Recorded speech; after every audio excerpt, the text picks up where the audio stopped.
Alright guys, I'm working on a 1996 Acura Integra. I'm removing the rear windshield wiper right here. I'm actually doing it to repaint it, but this is something you'd also do to do the windshield wiper delete. So I've already got it prepped so I can do this with one hand, but I'll give you the idea.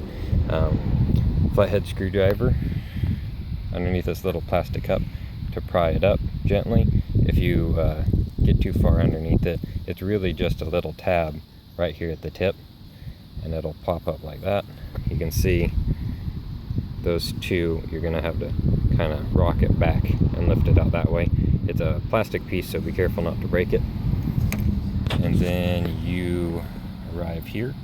This is a 12mm bolt, and you just counterclockwise to remove it, same as normal bolts. Obviously you'd need a 12mm wrench for that. I'm just doing it by hand because it's already loose. Now this part is the part that I actually damaged this bottom ring here, you can see, by trying to pry it off with a flathead.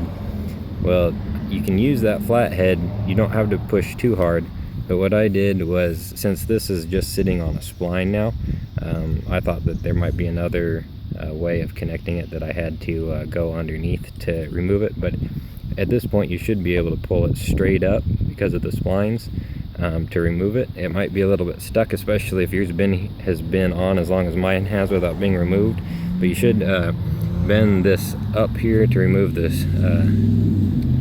Well, it's actually increasing the spring tension, but for some reason it makes it easier to remove. And then stick your flathead right around here and pry up and pull at the same time, and you see those are the splines it was sitting on. Now that's all it is, and you can go ahead and clean this up and paint it or toss it depending on what project you're doing. So I hope that helped. If you have any questions, let me know.